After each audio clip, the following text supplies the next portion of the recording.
Hi friends, ನಿಮ್ಮೆಲ್ಲರಿಗೂ ಕೂಡ ನಿಮ್ಮದೇ ಆಗಿರ್ತಕ್ಕಂಥ ಯೂಟ್ಯೂಬ್ ಚಾನಲ್ ಸ್ಟಡಿ ವಿತ್ ಪರಶುರಾಮ್ಗೆ ಸ್ವಾಗತ ಅಂತ ಹೇಳ್ತಾ ಪ್ರಥಮ PUC ಕನ್ನಡ ಪ್ರಥಮ ಕಿರು ಪರೀಕ್ಷೆ ಆಗಸ್ಟ್ 2026ಕ್ಕೆ ನಡೀತಾ ಇದೆ. ಇಲ್ಲಿ ಅತಿ ಸಂಭವನೀಯ ಮೋಸ್ಟ್ ಎಕ್ಸ್ಪೆಕ್ಟೆಡ್ ಆಗಿರ್ತಕ್ಕಂಥ ಕ್ವಶನ್ಸ್ಗಳನ್ನ ಹಾಕ್ತಾ ಇದ್ದೀನಿ. 30+ ಆಗಿ ನೀವೇನು ಮಾಡ್ಬೋದು, ಎಕ್ಸ್ಪೆಕ್ಟ್ ಮಾಡ್ಬೋದು. ಇದಕ್ಕಿಂತ ಮುಂಚೆ ಅತಿ ಸಂಭವನೀಯ ಅಂತ ನಾನು ಪದ್ಯ ಭಾಗದ ಎಲ್ಲ ಒಂದಂಕದ ಪ್ರಶ್ನೆಗಳನ್ನು ಹಾಕಿದ್ದೆ. ಸೊ ಗದ್ಯ, ಪದ್ಯ ಮತ್ತು ನಿಮ್ಮ ನಾಟಕ ಇದೆ. ಇನ್ನು ಒಂದು ಕ್ವಶನ್ ಪೇಪರನ್ನು ಕೂಡ ನಾನು ಮಾಡಲಾಗಿ ಹಾಕಿದ್ದೀನಿ, ಅದು ಕೂಡ ಭಾಳ ಇಂಪಾರ್ಟೆಂಟ್ ಇತ್ತು. ಇವಾಗ ಬರೀ ಕ್ವಶನ್ಸ್ ಕೊಡ್ತಾ ಇದ್ದೀನಿ. ಸೊ ಇನ್ನೂ ಯಾವುದನ್ನು ಬೇಕು ನಿಮಗೆ ಅನ್ನೋದನ್ನು ಕಮೆಂಟ್ ಮಾಡಿ. ನಿಮ್ಮ ಸಬ್ಜೆಕ್ಟು, ಡೇಟು, ಕ್ವಶನ್ ಪೇಪರ್ ಬೇಕು, ಕ್ವಶನ್ಸ್ ಬೇಕು ಅನ್ನೋದನ್ನು ಕೊಟ್ಟಿದ್ದರೆ ಸೊ ಖಂಡಿತವಾಗಿ ನಾವು ಲೈನಪ್ ಮಾಡ್ತೀವಿ. ಎಲ್ಲ ಓದಿದೇ ಇದ್ದರೆ ಸೊ ಪ್ರಥಮ PUC ಕನ್ನಡ ಪ್ರಶ್ನೋತ್ತರ ಅಂತಲೇ ಒಂದು ಪ್ಲೇಲಿಸ್ಟ್ ಲಿಂಕ್ ಇದೆ, ಅಲ್ಲಿ ಎಲ್ಲ ಪಾಠದ ಪ್ರಶ್ನೋತ್ತರಗಳನ್ನು ಹಾಕಿದ್ದೀನಿ. ಸೊ ಟೆಸ್ಟ್ಗೆ ಬೇಕಾಗ್ತಕ್ಕಂಥ ಕಡಿಮೆ ಪಾಠ ಇದ್ದಾವೆ, 1-2 ಗಂಟೆಯಲ್ಲಿ ನೀವು ನೋಡಿಕೊಂಡು ಚೆನ್ನಾಗಿ ಸ್ಕೋರನ್ನು ಮಾಡ್ಬೋದು. ಬಟ್ ಹೋಗುವಾಗ ಈ ಪ್ರಶ್ನೆಗಳನ್ನು ಚೆನ್ನಾಗಿ ಓದ್ಕೊಂಡು ಹೋಗಿ ಅಂತ ಹೇಳ್ತಾ ಲೈಕ್, ಶೇರ್ ಮತ್ತು ಸಬ್ಸ್ಕ್ರೈಬ್ ಮಾಡೋದನ್ನು ಮಾತ್ರ ಮರೆಯದಿರಿ. ಮೋಸ್ಟ್ ಇಂಪಾರ್ಟೆಂಟ್, ಕಮೆಂಟ್ ಪಕ್ಕ ಹೈಪ್ ಇದೆ, ಹೈಪನ್ನು ಮಾಡಿ ಅಂತ ಹೇಳ್ತಾ ವಿಡಿಯೋವನ್ನು ಪ್ರಾರಂಭಿಸ್ತೀನಿ.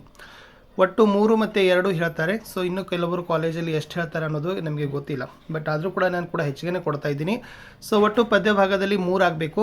ದುರ್ಯೋಧನ ವಿಲಾಪ, ವಚನಗಳು, ದೇವನೊಲಿದವನ ಕುಲವೇ ಸತ್ಕುಲ, ಹಲುಬಿದ್ದಳು ಕಲ್ಮರಂ ಕರಗುವಂತೆ, ಇದು ಎಕ್ಸ್ಟ್ರಾನೇ ಕೊಟ್ಟಿದ್ದೀನಿ. ಓಕೆ. ಇನ್ನು ಗದ್ಯದಲ್ಲಿ ಗಾಂಧಿ ಮತ್ತು ರಾಗಿ ಮುದ್ದೆ, ಸೊ 2 ಮಾತ್ರ ಇದೆ, 2 ಆಗಬೇಕು.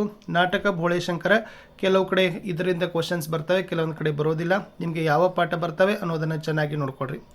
ಒಂದಂಕದಲ್ಲಿ ಬರ್ತಕ್ಕಂಥ ಮೋಸ್ಟ್ ಇಂಪಾರ್ಟೆಂಟ್ ಪ್ರಶ್ನೆ, ಪಿನಾಕಪಾಣಿ ಎಂದರೆ ಯಾರು, ದಿವ್ಯಜ್ಞಾನಿ ಎಂದರೆ ಯಾರು, ಅಂಗಾಧಿಪತಿ ಯಾರು, ಚಕ್ರವ್ಯೂಹವನ್ನು ರಚಿಸಿದವರು ಯಾರು, ತಂದೆಗೆ ತಿಲಾಂಜಲಿಯನ್ನು ಯಾರು ಕೊಡಬೇಕು, ರಣರಂಗದಲ್ಲಿ ಸಾಗುವಾಗ ದುರ್ಯೋಧನ ಯಾರ ನೆರವನ್ನು ಅವಲಂಬಿಸಿದ್ದನು, ಹರಿಯು ಕರ್ಣನಿಂದ ಬೇಡಿದ್ದೇನು, ಅಲಮಪ್ರಭು ವಚನಗಳ ಅಂಕಿತ ಯಾವುದು, ಕಾಲುಗಳನ್ನು ಯಾವುದಕ್ಕೆ ಹೋಲಿಸಲಾಗಿದೆ, ದೇಹವೆಂಬುದು ಏನು, ಕಟ್ಟೋಗರದ ಮೊಟ್ಟೆಯನ್ನು ಎಲ್ಲಿ ಕಟ್ಟಲಾಗಿದೆ, ಇಟ್ಟ ಕಲ್ಲು ಎಲ್ಲಿ ಸಿಕ್ಕರೆ ಲಿಂಗವೆಂದು ಕೇಳುತ್ತಾನೆ, ಹಸಿದಾಗ ಏನನ್ನು ಕೊಡಬೇಕೆಂದು ಅಲ್ಲಮ್ಮ ಹೇಳುತ್ತಾರೆ, ದಯೆ ಧರ್ಮದ ಮುನೆ ಯಾವುದಕ್ಕೆ ಇರೋದಿಲ್ಲ, ತಪವನ್ನು ಗಟ್ಟಿವಾಳೆಯ ಏನೆಂದು ಕರೆಯುತ್ತಾರೆ, ನಗೆಗೆ ಈಡಾಗುವುದು ಯಾವುದು, ಭಾಷೆಹೀನರ ಕಂಡಾಗ ಏನಾಯಿತು ಅಂತ ಇತ್ತು.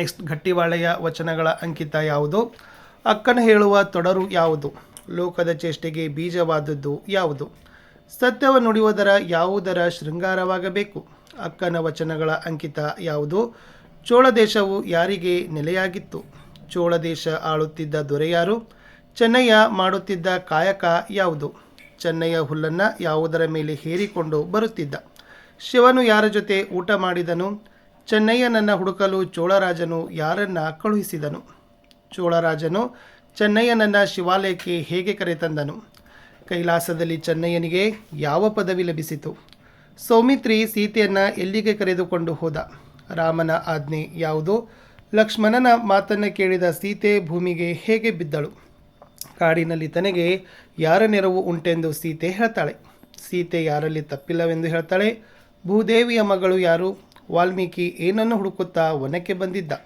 ರಾವಣಾರಿ ಎಂದರೆ ಯಾರು, ಸೀತೆಯನ್ನು ಆಶ್ರಮಕ್ಕೆ ಕರೆತಂದವರು ಯಾರು ಅಂತ 39 ಪ್ರಶ್ನೆಗಳನ್ನು ಕೊಟ್ಟಿದ್ದೀನಿ. 3-4 ನಿಮಗೆ ಪದ್ಯ ಭಾಗದಿಂದ ಬರ್ತವೆ. ಇಷ್ಟೆಲ್ಲ ನಾನು ಏನು ಮಾಡಿದ್ದೀನಿ, ಕವರ್ ಮಾಡಿದ್ದೀನಿ. ಗದ್ಯ ಭಾಗ ನೋಡೋಣ. 2 ಪಾಠ ಇರೋದು.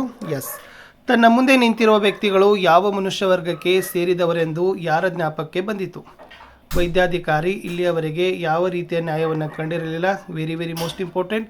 ಕುಟುಂಬ ಯೋಜನಾ ವಿಸ್ತೀರ್ಣಾಧಿಕಾರಿ ಹೆಸರು, ವೆರಿ ವೆರಿ ಮೋಸ್ಟ್ ಇಂಪಾರ್ಟೆಂಟ್. ಮೊಮ್ಮಗನ ಅಗಲವಾದ ಕಿವಿಗಳ ಕಂಡ ಕರಿಸಿದ್ದೇಗೌಡ ಯಾರ ಮನೆಗೆ ಹೋದ, ಜೋಯಿಸರ ಮನೆಗೆ. ಹುಡುಗನಿಗೆ ಮಹಾತ್ಮ ಗಾಂಧಿ ಎಂದು ಹೆಸರಿಟ್ಟವರು ಯಾರು, ಗಾಂಧಿಯ ಹೆಚ್ಚಿನ ಪರೀಕ್ಷೆಗಳಿಗೆ ಯಾವ ಆಸ್ಪತ್ರೆಗೆ ಸೇರಿಸಬೇಕೆಂದು ವೈದ್ಯಾಧಿಕಾರಿ ಸೂಚಿಸಿದರು, ಹಲಸಿನ ಮರ ಮಾರಿದ್ದರಿಂದ ಕರಿಸಿದ್ದೇಗೌಡನಿಗೆ ಸಿಕ್ಕ ಹಣ ಎಷ್ಟು, ಗ್ರಾಮದ ಅಧಿದೇವತೆ ಯಾರು. ಇದು ರಾಗಿ ಪಾಠದ ಪ್ರಶ್ನೆಗಳು.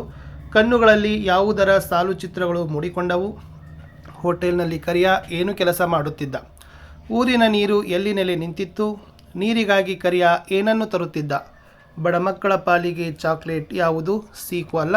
ಎಸ್, ರಾಗಿಗೆ ಎಷ್ಟು ಸಾವಿರ ವರ್ಷಗಳ ಇತಿಹಾಸವಿದೆ, ರಾಗಿಯಲ್ಲಿ ಸ್ವಲ್ಪ ಸ್ವಲ್ಪವೇ ಬಿಡುಗಡೆಯಾಗೋ ಅಂಶ ಯಾವುದು, ಅಕ್ಕಿ ಗೋಧಿಗೆ ಹೋಲಿಸಿದರೆ ರಾಗಿ ಎಷ್ಟು ಪಟ್ಟು ಪೌಷ್ಟಿಕವಾಗಿದೆ, ಡಾಕ್ಟರ್ CH ಲಕ್ಷ್ಮಣಯ್ಯನವರು ತಮ್ಮ ಪತ್ನಿಗೆ ಹೇಳಿಕೊಂಡ ಕೊನೆಯ ಆಸೆ ಯಾವುದು, ಎಸ್, ಒಂದು ಮುಷ್ಟಿ ರಾಗಿ ಹಾಕಿ ಅಂತ ಇದೆಯಲ್ಲ, ಅದೇ ಇತ್ತು.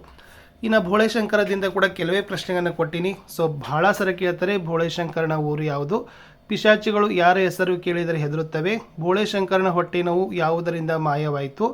ಬೋಳೆಶಂಕರ ಎಲ್ಲಿ ಕುಳಿತು ಊಟ ಮಾಡಬೇಕೆಂದು ಅವನ ಅತ್ತಿಗೆ ಹೇಳ್ತಾಳೆ? ರಾಜಕುಮಾರಿಗೆ ಬಂದ ರೋಗ ಯಾವುದು? ಹುಡುಗಿಯರ ಹಾಡಿಗೆ ಬೋಳೆಶಂಕರ ಏನನ್ನು ಕೊಡುವನು? ಕತ್ತಲೆಯ ನಿಜ ಜನಕ ಯಾರು? ಸೈನಿಕರು ಯಾವುದಕ್ಕೆ ಜಯವಾಗಲಿ ಎಂದು ಹಾಡಿದ್ರು? ಅಣ್ಣಂದಿರಿಗೆ ಯಾವ ರೋಗ ಹಿಡಿದಿದೆ ಎಂದು ಬೋಳೆಶಂಕರ ಹೇಳ್ತಾನೆ. 2 ಮಾರ್ಕ್ಸ್ ಕ್ವಶನ್. ಪದ್ಯ ಭಾಗ. ರಣರಂಗದಲ್ಲಿ ಬಿದ್ದಿದ್ದ ಅಭಿಮನ್ಯುವಿನ ಕಳೆಬರವನ್ನು ಯಾವ ರೀತಿ ಕಾಣುತ್ತಿತ್ತು? 3ರಲ್ಲಿ ಒಂದು ಮೋಸ್ಟ್ ಎಕ್ಸ್ಪೆಕ್ಟೆಡ್, ಇದು ಫಸ್ಟ್ ಪದ್ಯ ಇತ್ತು. ಕರ್ಣನ ಜನ್ಮ ರಹಸ್ಯವನ್ನು ಯಾರು ಅರ್ತಿದ್ದರು? ಕರ್ಣನ ದಾನ ಗುಣಗಳನ್ನು ದುರ್ಯೋಧನನು ಕರ್ಣನ ದಾನ ಗುಣವನ್ನು ಹೇಗೆ ಪ್ರಶಂಸೆ ಮಾಡಿದ್ದಾನೆ ಅಂತ ಕೇಳಿದ್ದಾರೆ. ಇನ್ನು ವಚನಗಳಲ್ಲಿರ್ತಕ್ಕಂಥ ಈ 4 ಪ್ರಶ್ನೆಗಳಿದ್ದಾವೆ. ಕಾಲು ಮತ್ತು ದೇಹವನ್ನು ಯಾವುದಕ್ಕೆ ಹೋಲಿಸಲಾಗಿದೆ? ಮುತ್ತು ಮತ್ತು ರತ್ನ ಏನನ್ನು ಸೂಚಿಸುತ್ತದೆ? ಲೋಕ ಮತ್ತು ಕರ್ಣಗಳ ಚೇಷ್ಟೆಗೆ ಬೀಜ ಯಾವುದು? ಕಣ್ಣು ಮತ್ತು ಕರ್ಣಗಳಿಗೆ ಶೃಂಗಾರ ಯಾವುದು? ಇನ್ನು ಕಾವೇರಿ ನದಿಯ ಮಹಿಮೆ ಎಂಥವುದು? ಚೆನ್ನಯ್ಯನ ಗುಪ್ತ ಭಕ್ತಿ ಯಾವ ರೀತಿಯದು? ಶಿವನ ಮೇಲೆ ಚೆನ್ನಯ್ಯ ಮುನಿಸಿಕೊಳ್ಳಲು ಕಾರಣ ಏನು? ಸೀತೆ ಪ್ರವೇಶಿಸಿದ ಕಾಡು ಹೇಗಿತ್ತು? ಲಕ್ಷ್ಮಣ ದುಃಖಿತನಾಗಲು ಕಾರಣವೇನು? ಮೂರ್ಛಿತಳಾದ ಸೀತೆಯನ್ನು ಲಕ್ಷ್ಮಣ ಹೇಗೆ ಉಪಚರಿಸಿದನು? ಸೀತೆಯನ್ನು ಕಾಡಿನ ಪ್ರಾಣಿಗಳು ಹೇಗೆ ಉಪಚಾರವನ್ನು ಮಾಡಿದವು? ಸೊ ಇದೇ ಥರ ಎಲ್ಲ ವಿಡಿಯೋಗಳು ಸಿಗ್ತವೆ. ದಯಮಾಡಿ ಚಾನಲನ್ನು ಸಬ್ಸ್ಕ್ರೈಬ್ ಮಾಡಿ. ಯಾವ ಸಬ್ಜೆಕ್ಟ್ ಬೇಕು ಅನ್ನೋದನ್ನು ಕಮೆಂಟ್ ಮಾಡಿದರೆ ಖಂಡಿತವಾಗಿ ನಾನು ನಿಮಗೆ ವಿಡಿಯೋಸ್ಗಳನ್ನು ಕೊಡ್ತೀನಿ. ಗದ್ಯ ಭಾಗ. ವೈದ್ಯಾಧಿಕಾರಿಗೆ ಹುಡುಗ ಹೇಗೆ ಕಂಡ? ವೈದ್ಯಾಧಿಕಾರಿ ಹುಡುಗನನ್ನು ನೋಡಿ ಏನೆಂದು ಕುಚೇಷ್ಟೆ ಮಾಡಿದ? ನಿಂಗಮ್ಮನ ಗಂಡ ಪ್ರಾಣ ಕಳೆದುಕೊಂಡದ್ದು ಹೇಗೆ? ಯಾವ ಜಿಲ್ಲೆಗಳು ರಾಗಿ ಕಣಜಗಳಾಗಿವೆ? ಮುದ್ದೆ ಮಾಡಲು ಬೇಕಾದ ಕೌಶಲ್ಯವೇನು? ರಾಗಿ ಬೀಸುವ ಕಲ್ಲಿನ ಕುರಿತು ಜನಪದ ಹೆಣ್ಣು ಮಗಳ ಪ್ರಾರ್ಥನೆ ಯಾವುದು ಅಂತ ಕೇಳಿದ್ದಾರೆ. ಇನ್ನು ಬೋಳೆಶಂಕರ್ದು ಕೊಟ್ಟಿದ್ದೀನಿ. ಸಾಹುಕಾರನನು ತನ್ನ ಸಹೋದರರಿಗೆ ಆಸ್ತಿ ಹೇಗೆ ಹಂಚಿದ? ಸೈತಾನನು 3 ಪಿಶಾಚಿಗಳನ್ನು ಭೂಲೋಕಕ್ಕೆ ಕಳುಹಿಸಿದ್ದು ಏಕೆ? ಬೋಳೆಶಂಕರ ಏನೆಂದು ಡಂಗುರ ಸಾರಿಸುತ್ತಾನೆ? ಸೈತಾನನ ಆಗಮನವನ್ನು ಭಾಗವತ ಹೇಗೆ ತಿಳಿಸಿದ್ದಾನೆ?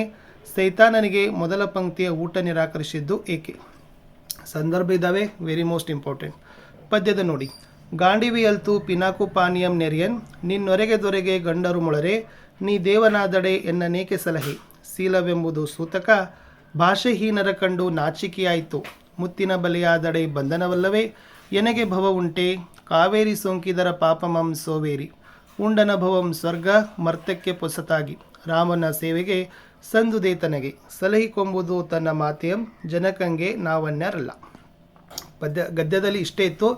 ಇಲ್ಲಿ ನಿನ್ನ ರಾಘವ ಯಾರು ಕೇಳಾರು, ಇದ್ದ ನಾನು ಯಾವ ರಾಜ್ಯ ಆಳಬೇಕು, ಇವನ್ ಸಾಕ್ಷಾತ್ ಗಾಂಧಿ ಅಂತಲೇ ತಿಳ್ಕೊಂಡ್ಬಿಟ್ರು, ಸಂದು ಹೋದ ಜೀವನ ಶೈಲಿಯೊಂದರ ಮೆಲುಕು, ಅದು ಪದಗಳಿಗೆ ನಿಲುಕದ ರಸಾನುಭವ, ನನ್ನ ದೇಹದ ಮೇಲೆ ಒಂದು ಮುಷ್ಟಿ ರಾಗಿ ಸುರಿರಿ. ಇದು ಇತ್ತು ಫಸ್ಟ್ ಗದ್ಯದಲ್ಲಿ. ದುರ್ಯೋಧನ ವಿಲಾಪ ಇದಿತ್ತು ಎಸ್ ಇಲ್ಲ, ಇದು ಗಾಂಧಿ ಪದ್ಯದ ಇತ್ತು, ಗಾಂಧಿ ಗದ್ಯ ಪಾಠದ್ದು ಇದಿತ್ತು. ರಾಗಿ ಮುದ್ದೆಯ ಒಂದು 3 ಎಸ್ ಸಂದರ್ಭಗಳು ಇಲ್ಲಿದ್ದಾವೆ ನೋಡಿ. 4 ಅಂಕದ ಪ್ರಶ್ನೆ. ಚೆನ್ನಾಗಿ ಪ್ರಿಪೇರ್ ಮಾಡಿ. ಗದ್ಯದ್ದು ಬರ್ತಾವೆ, ಪದ್ಯದ್ದೂ ಬರ್ತಾವೆ. ಫಸ್ಟ್ 3ರಲ್ಲಿ ಒಂದಂತೂ ಬಂದೇ ಬರೋದು. ದುರ್ಯೋಧನ ರಣರಂಗದಲ್ಲಿ ನಡೆದು ಬಂದ ಬಗ್ಗೆ ಕವಿ ಹೇಗೆ ಚಿತ್ರಿಸಿದ್ದಾನೆ?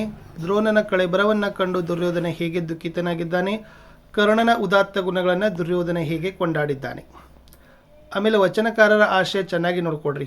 ಅದರಲ್ಲಿ ಅಕ್ಕ ಮಹಾದೇವಿ ಆಗಿರ್ಬೋದು, ಅಲ್ಲಮಪ್ರಭು ಆಗಿರ್ಬೋದು, ಗಟ್ಟಿವಾಳೆ ಆಗಿರ್ಬೋದು. ಎಸ್, ಅವರ ವಚನಗಳ ಆಶಯಗಳನ್ನು ನೋಡಿದರೆ ಯಾವ್ದು ಬೇಕಾದ ಎನಿ ಕಂಡೀಷನ್ ಎನಿ ಪ್ರಶ್ನೆ ಬಂದರೆ ಅದೇ ಸಂಬಂಧಪಟ್ಟಂತೆ ಬರೀಬಹುದು. ಇನ್ನು ಶಿವನು ಚೆನ್ನಯ್ಯನ ಮನೆಯಲ್ಲಿ ಊಟ ಮಾಡಿದ ಪ್ರಸಂಗ, ಕರಿಕಾಲ ಚೋಳ ಶಿವನನ್ನು ಅರ್ಚಿಸುತ್ತಿದ್ದ ರೀತಿ, ವೈದ್ಯಾಧಿಕಾರಿ ಮತ್ತು ಆಸ್ಪತ್ರೆ ಸಿಬ್ಬಂದಿಗಳು ಗಾಂಧಿಯನ್ನು ನಡೆಸಿಕೊಂಡ ರೀತಿ, ಕರಿಸಿದ್ದೇಗೌಡ ತನ್ನ ಮೊಮ್ಮಗನಿಗೆ ಗಾಂಧಿ ಹೆಸರಿಡಲು ಕಾರಣ, ಮೊಮ್ಮಗನ ಪ್ರಾಣ ಉಳಿಸಿಕೊಳ್ಳಲು ಕರಿಸಿದ್ದೇಗೌಡ ಪಟ್ಟ ಪಾಡೇನು ಅಂತ ಕೇಳಿದ್ದಾರೆ. ಓಕೆನಾ. ಇಲ್ಲಿ ರಾಗಿ ಪಾಠದ ಪ್ರಶ್ನೆಗಳನ್ನು ಕೂಡ ನಾನು ನಿಮಗೆ ಕೊಡಬೇಕಿತ್ತು. ಸೊ ರಾಗಿದು ಕೂಡ ಪ್ರಶ್ನೆಗಳನ್ನು ಕೊಡ್ತೀನಿ, ಅದನ್ನು ಕೂಡ ನೀವು ಚೆನ್ನಾಗಿ ಏನು ಮಾಡಿಪ್ಪ ಅಂತಂದರೆ ನೋಡಿಕೊಡ್ರಿ. ಸೊ ಫಸ್ಟ್ ರಾಗಿಯಲ್ಲಿ ನೀವು ಬರೀಬೇಕು, ಹಳ್ಳಿಯ ಜನ ಕೈಯಲ್ಲೇ ಮುದ್ದೆ ತಿನ್ನುವ ಚಿತ್ರಣ ಅಂತ ಇದೆ. ಮುದ್ದೆ ತಿನ್ನುವ ಚಿತ್ರಣ ಅದು ಒಂದು ಇಂಪಾರ್ಟೆಂಟ್ ಇದೆ. ಇನ್ನು ಎರಡನೇದು, ಕರಿಯನ ಜೀವನ ಹೇಗಿತ್ತು, ಆ ಜನರು ಆತನನ್ನು ಕಾಣುವ ರೀತಿಯನ್ನು ಲೇಖಕರು ಹೇಗೆ ವಿವರಿಸಿದ್ದಾರೆ. ಕರಿಯನ ಜೀವನ ಅದು ಕೂಡ ರಾಗಿ ಮುದ್ದೆ ಪಾಠದಲ್ಲಿ ಇತ್ತು. ಇನ್ನು ರಾಗಿ ಮುದ್ದೆ ಕುರಿತಿರುವ 16 ಮೆಚ್ಚುಗೆ ಮತ್ತು ನಂಬಿಕೆಯ ಮಾತುಗಳಾವವು ಅಂತ ಕೇಳಿದ್ದಾರೆ. ಓಕೆ, ಸೊ ರಾಗಿ ಮುದ್ದೆ ಕುರಿತು ನಂಬಿಕೆಯ ಮತ್ತು ಮೆಚ್ಚುಗೆಯ ಮಾತುಗಳಾವವು, ಅದನ್ನು ಕೂಡ ನೀವೇನು ಮಾಡಿ ರಾಗಿ ಮುದ್ದೆಯಲ್ಲಿ ಚೆನ್ನಾಗಿ ನೋಡ್ಕೊಂಡೋದ್ರೆ ಖಂಡಿತವಾಗಿ ನಿಮಗೆ ಅಂಕಗಳು ಆ ಪಾಠದಿಂದ 4 ಮಾರ್ಕರ್ಗೆ ಬಂದೇ ಬರ್ತದೆ. ಸ್ವಲ್ಪ ಪತ್ರಲೇಖನವನ್ನು ಪ್ರಾಕ್ಟೀಸ್ ಮಾಡಲಿಕ್ಕೆ ಹೇಳಿರ್ತಾರೆ ಕಾಲೇಜಲ್ಲಿ, ಎರಡು ರೀತಿಯ ಪತ್ರ ಬರ್ತದೆ. ಒಂದು ವೈಯಕ್ತಿಕ ಪತ್ರ, ಇನ್ನೊಂದು ಮನವಿ ಪತ್ರ. ವೈಯಕ್ತಿಕದಲ್ಲಿ ಗೆಳೆಯ ಗೆಳತಿ ತಂದೆಗೆ ಬರೀತಕ್ಕಂಥ ಪತ್ರ.